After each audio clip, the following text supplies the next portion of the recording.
Tresna Maulana Farudin, dosen Prodi Sains Data, Fakultas Ilmu Komputer, UPN Veteran Jawa Timur.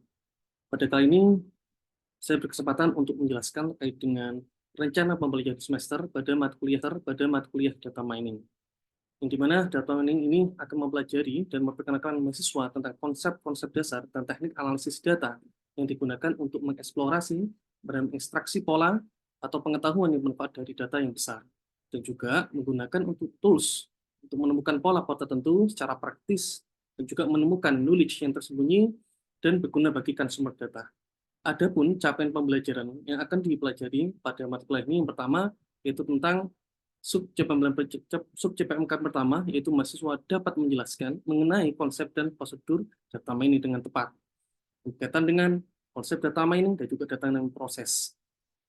Yang kedua, terkait dengan sub CPMK kedua, yaitu mahasiswa mampu menjelaskan dan menerapkan tahapan data pre-processing dengan tepat, meliputi konsep data pre-processing, imputasi missing values, seleksi fitur, dan juga normalisasi data. Yang ketiga, mahasiswa mampu menjelaskan dan menerapkan inspeksi data dengan tepat. Yang pertama berkaitan dengan outlier detection dan juga uji linearitas, yang dimana outlier detection akan mempelajari tentang graphical approach, statistical approach, dan juga beberapa metode deteksi outlier yang lainnya, dan juga uji linearitas menggunakan analisis korelasi, linearitas, dan juga normalitas maupun multikolinitas.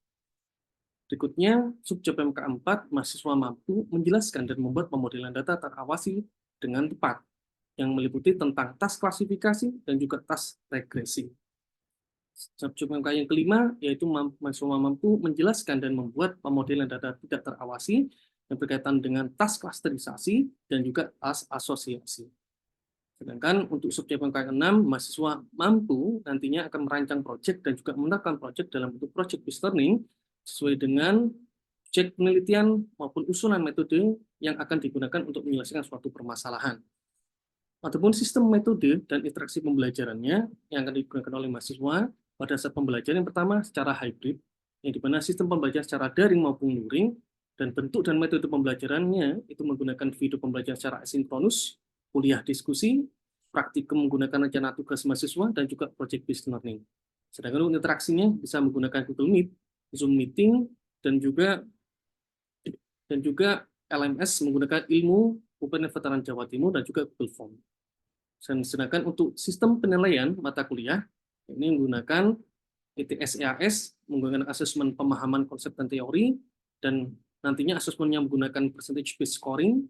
Untuk praktikum dalam bentuk rencana tugas mahasiswa, menggunakan asesmen keterampilan dan hands-on practice, dan juga project based learning menggunakan asesmen keterampilan dan hands-on practice, menggunakan rubrik holistik dan juga rubrik persepsi.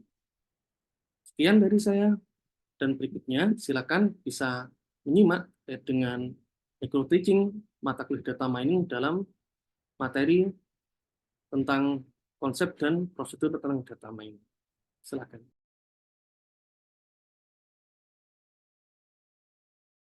Baik, bismillahirrahmanirrahim. Assalamualaikum warahmatullahi wabarakatuh. Selamat pagi rekan-rekan di kelas data mining. Alhamdulillah kita sudah di pertemuan kedua, ya.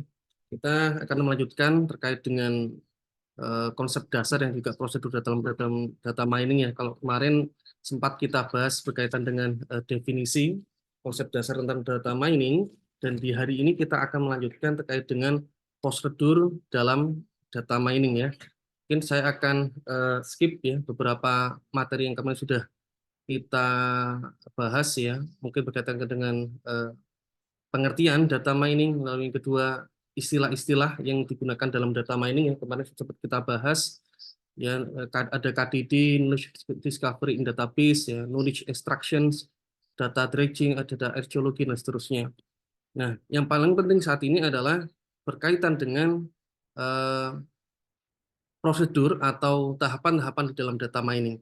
Secara umum, ya, tahapan dalam data mining ini bisa dilihat di slide, ya. Yang pertama di situ ada pendefinisian tujuan, ya, koleksi data, pemrosesan awal data, transformasi, pembuatan model, interpretasi, dan juga pengambilan tindakan. Ya, kalau mungkin di analitik data kalau di dalam pengambilan tindakan itu ada di level prescriptive analytics ya. Nah, kalau beberapa versi yang saya kumpulkan itu juga tahapan-tahapan untuk dalam data mining secara umum ya. Ini seperti ini ya. Jadi yang pertama kita coba melakukan koleksi data yang dimana data itu juga akan bergantung pada domain yang akan kita teliti. Apakah itu data dari hospital, apakah data dari teks, ataukah data dari lagu, web ya, dan juga data sosial media. Sekarang kita bisa lihat ya betapa besarnya potensinya, dan juga ada data set yang benchmarking kita bisa cari dari Kaggle, dari UCI, ya, dari BMKG, dan seterusnya. Dan juga data pre-processing, ini ada tahapan-tahapan untuk kita melakukan pra-proses data, ada proses data cleansing, ya, data integrations, dan juga data transformations, gitu ya. Lalu ada tahapan exploratory data analysis, feature engineering, predictive modeling, performance evaluation, dan juga sampai interpretations. Yang di mana tahapan-tahapan ini akan kita bahas pada hari ini, gitu ya.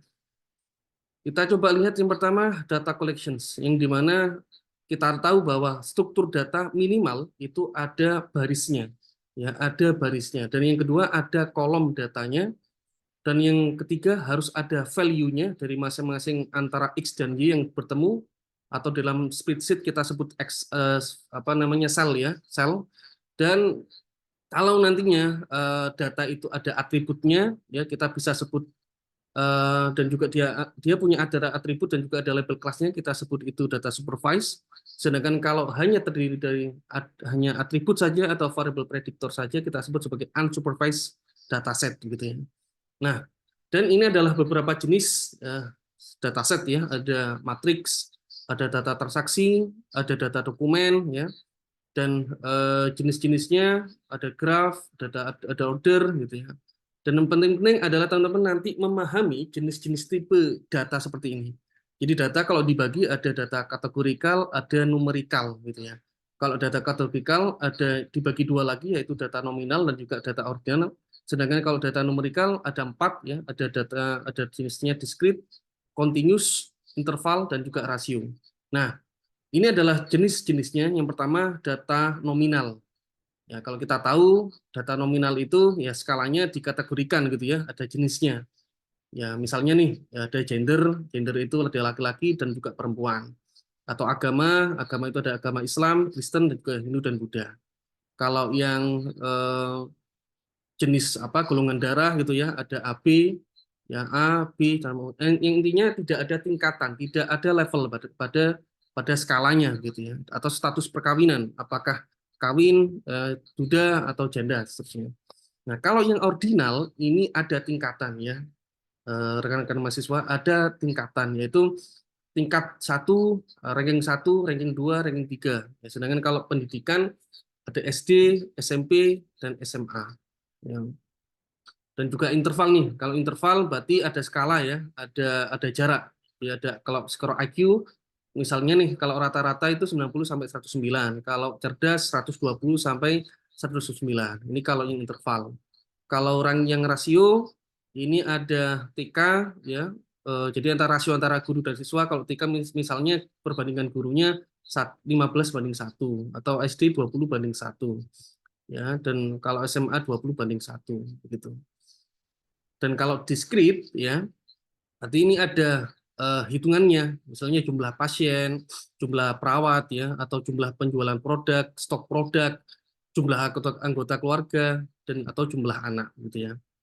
Nah, dan kalau data kontinu ya, kalau dari discrete di sini ada kontinu berat badan. Dan berat badan kan tidak mesti dalam bentuk desimal, bisa jadi dalam bentuk float ya. Misalnya 65, berapa, tinggi badan 70, berapa, suhu badan 35,5 sekian. Nah, itu ada float. Jadi ada floating point di situ. Ya. Nah, itu kalau skala dari datanya. Lalu bagaimana kalau data pre-processing? Setelah kita mendapatkan data yang mungkin data itu materialnya itu masih mentah, masih kotor, kita bisa lakukan cleansing ya. Nah, data cleansing ini sebagai contoh, misalnya saya pada saat tahun 2016 itu mencoba untuk meneliti tentang data kanker payudara gitu ya. Dan data tabularnya tersebut masih ada beberapa data yang kotor gitu ya. Nah, kita bisa lakukan correctness. Misalnya kalau ada data kotor yang mana values-nya itu 1, 3, 3D yang dimana itu bukan kategori dari data, itu harus kita cleansing ya.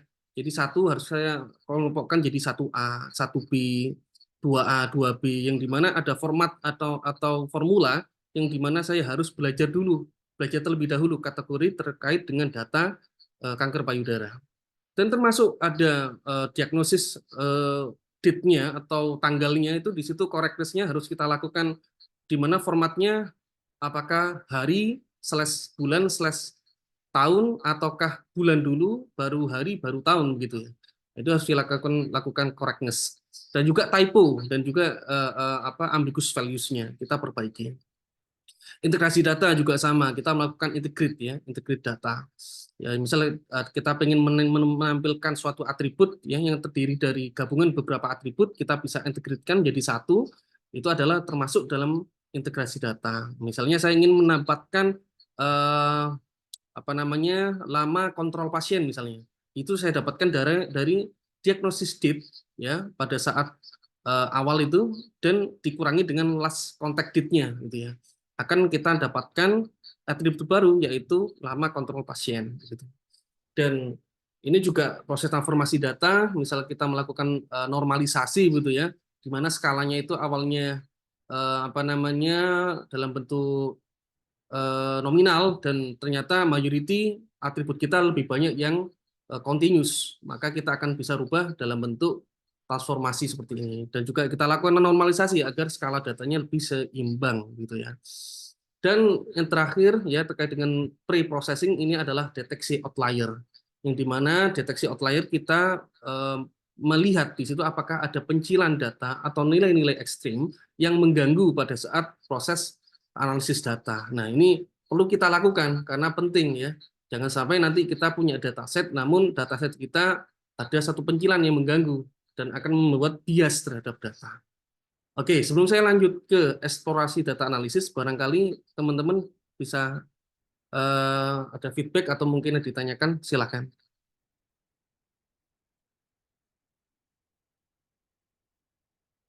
Silakan.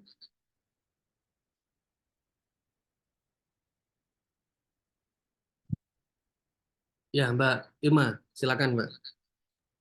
Iya Pak, saya mau tanya, untuk deteksi outlier pada data ini, kalau misal datanya itu berupa data gambar, itu gimana ya Pak caranya?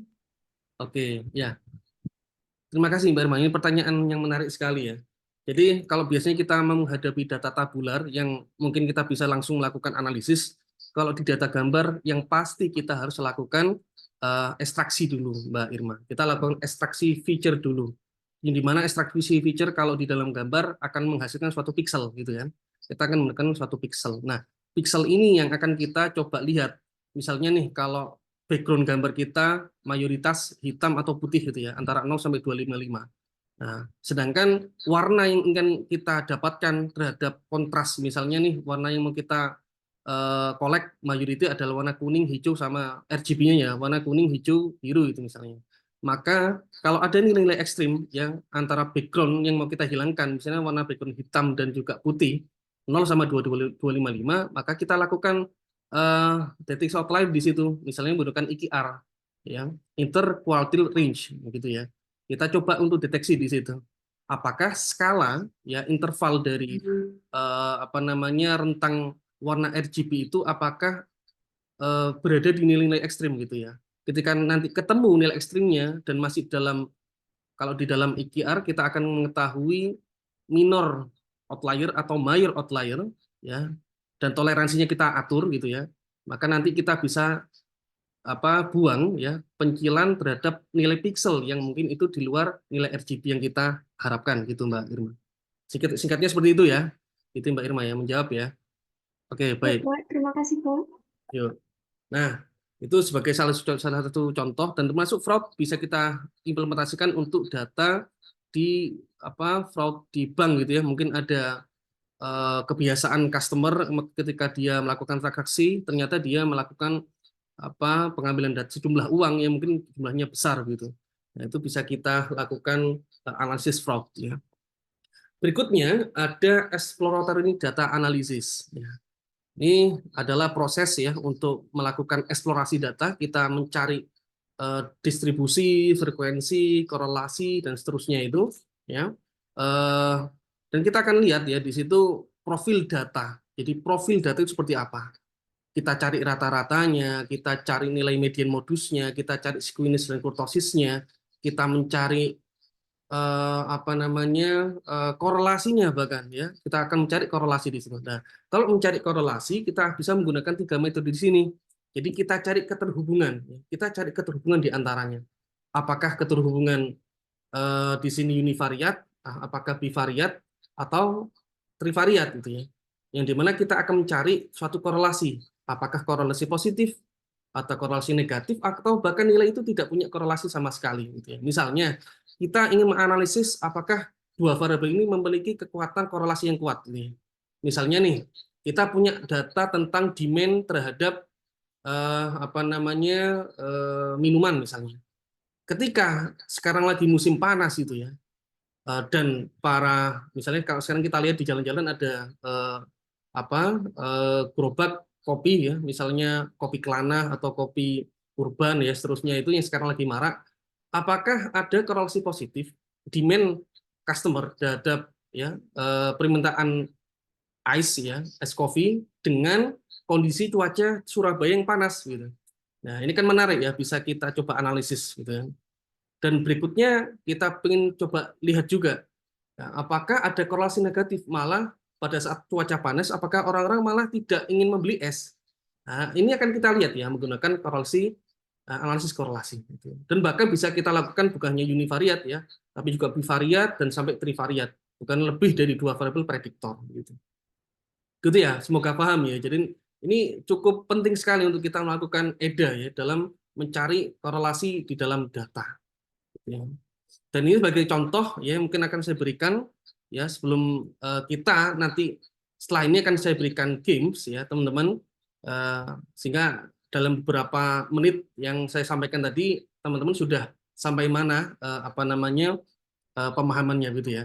Nah, yang terakhir ini sebagai contoh saya pernah meneliti untuk data mining dengan judul Data Mining Approach for Breast Cancer Patient Recovery yang sudah terbit di Emitter ya International Journal.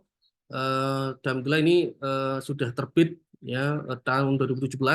Di situ saya melakukan eksplorasi data analisis ya, di mana ada data cancer ya, data kanker payudara begitu ya, di mana pasien ini akan dilakukan treatment, apakah mau dioperasi ataukah mau di kemoterapi atau malah di radioterapi atau keduanya nanti. Nah, di sini dapat dilihat ya antara keterhubungan antara tindakan operasi dengan tingkat kesembuhannya, ya tingkat peluang kesembuhannya. Itu. Ya, bisa dilihat ketika pasien itu dilakukan operasi diagram sebelah kiri itu ya, tingkat peluang ya no evidence of cancer-nya. Jadi no evidence of cancer itu ada apa namanya bukti bahwa ada peningkatan kesehatan ya kesembuhan terhadap pasien pada saat dilakukan treatment gitu. Dan ini peluangnya cukup tinggi Mas Mbak ya. Cukup tinggi. Ketika dilakukan treatment operasi gitu ya, itu no evidence of cancer-nya semakin naik. Dan sebaliknya ketika tidak ada tindakan operasi sama sekali ya tentunya evidence of cancer-nya cukup tinggi juga gitu. Dan ditambah lagi kalau misal kita lakukan kemoterapi ya dan juga radioterapi itu cukup ada signifikansi terhadap peluang pasien kanker payudara itu bisa eh, apa namanya sembuh ya, ada peluang untuk sembuh ya walaupun survivalnya juga akan kita hitung ya, apakah 4 tahun, 5 tahun dan seterusnya. Ini penting hal-hal seperti ini yang mungkin tidak sampai analitik diagnosis dan juga prediktif.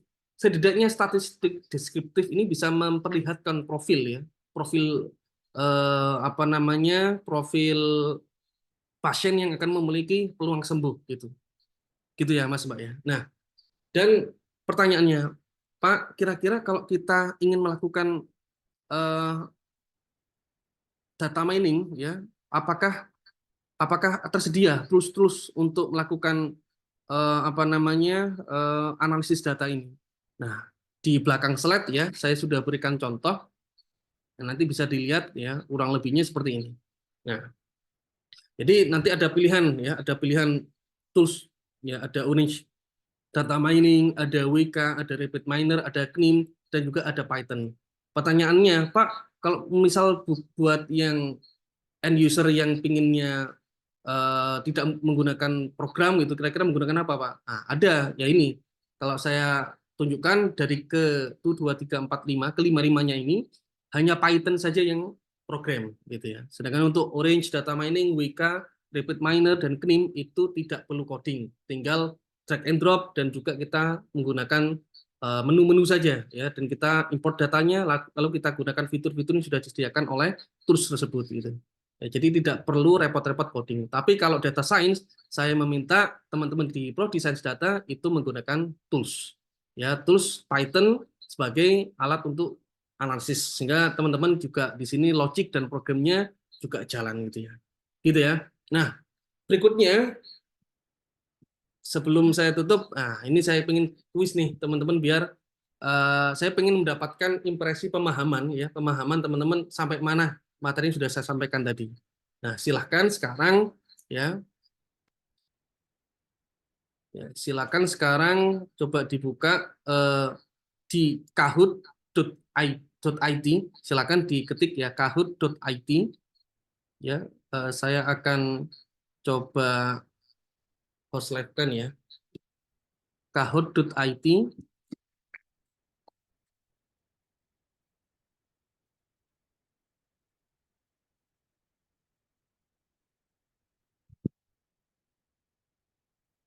Oke, akan saya berikan pin agar teman-teman nanti bisa join ya.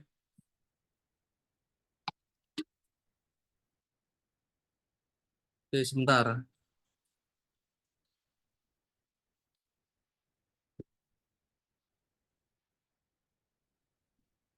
Oke, teman-teman sudah eh, bisa klik ya kahoot.it.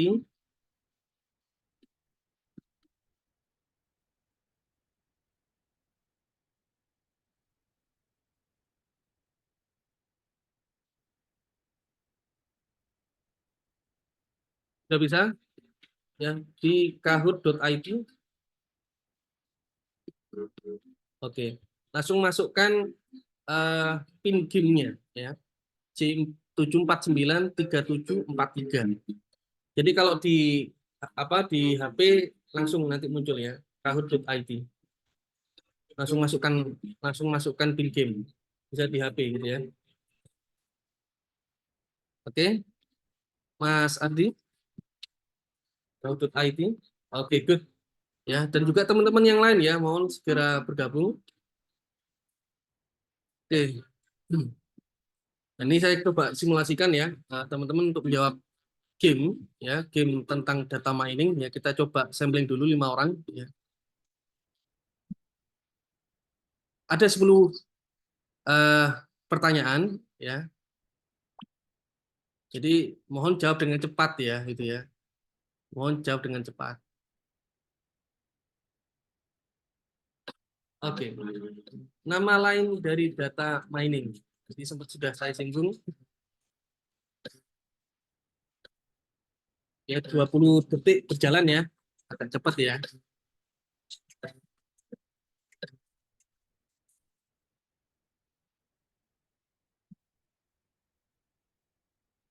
Oke, ayo. Fokus, hati-hati. Masih ada yang keliru. Next.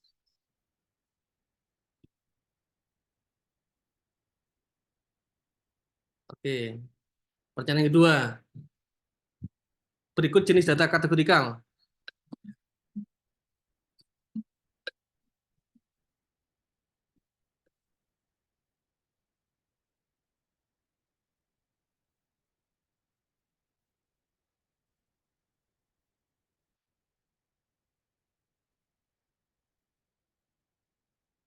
Oke, good. Ya, adalah nominal ya. Oke, sekarang Mbak Angela di atas.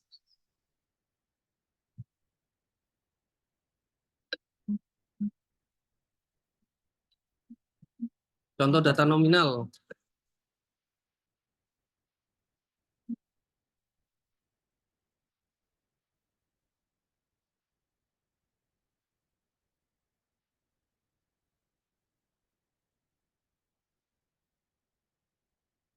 Oke, good ya.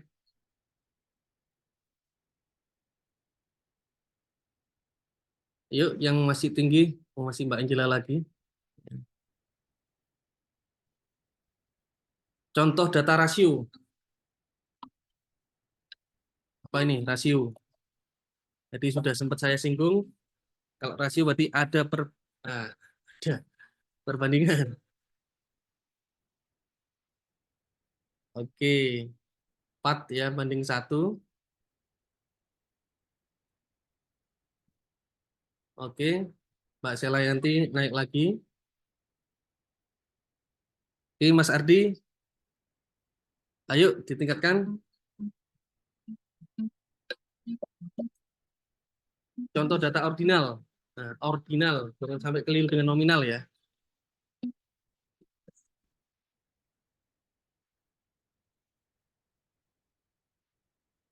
Oke, good. Ya, benar semua ya. Jadi ada tingkatan ya.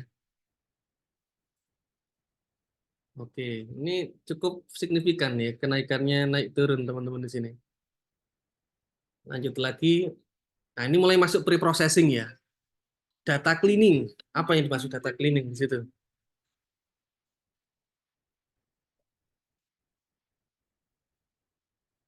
Gampang sekali loh data cleaning loh. Namanya aja cleaning, bersih-bersih.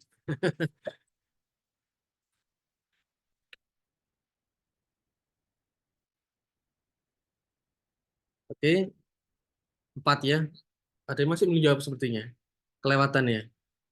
Oke, jadi itu teknik untuk memperbaiki data yang kotor ya, data cleaning. Good. Oke, Mbak Sela masih di bawah.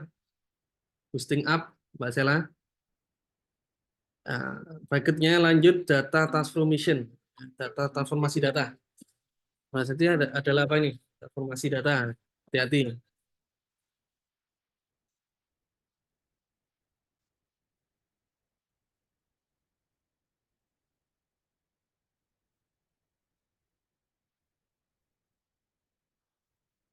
Nah, masih Bunda Bandi ya.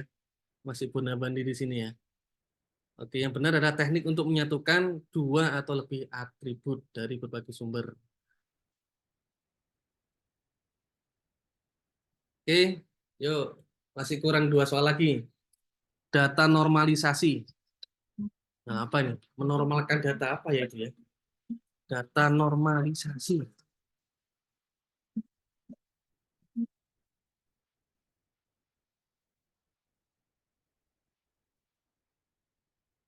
Good ya, good. Benar semua ya. Teknik untuk menskalakan dan menyediakan rentang data yang seimbang. Oke, berarti tadi sudah mendengarkan penjelasan saya. Oke, lanjut. Wah, ini tadi kata kuncinya mudah sekali ya. Data outlier detections ya. Mendeteksi outlier apa itu? Oke, sudah paham ya. Tadi sempat kita singgung dan Mbak Irma tadi sudah tanya ya tentang pencilan data ya, data gambar dan fraud ya. Oke. Oke, boosting up yuk. Terakhir, data mining tools. Kecuali, wah ini parah kalau salah. Wah, bener KB ya, bener semua ya. Oke, yang kecuali di sini adalah MS Word ya. Oke, kita coba lihat ya. Who is the winner? Top 3 ya. Mas Ardi, Mbak Angela, sama who is the one? Oke, Mbak Malang. Oke, Mbak Rima, Mbak Sela tetap juara ya. Juara harapan 1 dan juga harapan 2.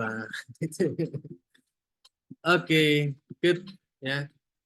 Terima kasih ya.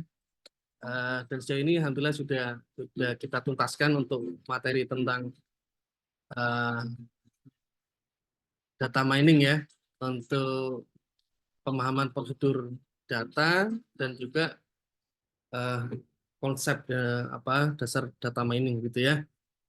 Baik ya, mungkin sekian dulu untuk materi hari ini ya. Semoga bermanfaat dan juga menambah ilmu teman-teman tentang data mining gitu ya. Sampai jumpa di lain kesempatan di materi berikutnya, yaitu tentang exploratory data analysis ya, akan kita bahas lebih lanjut ya. Sekian dari saya. Wassalamualaikum warahmatullahi wabarakatuh.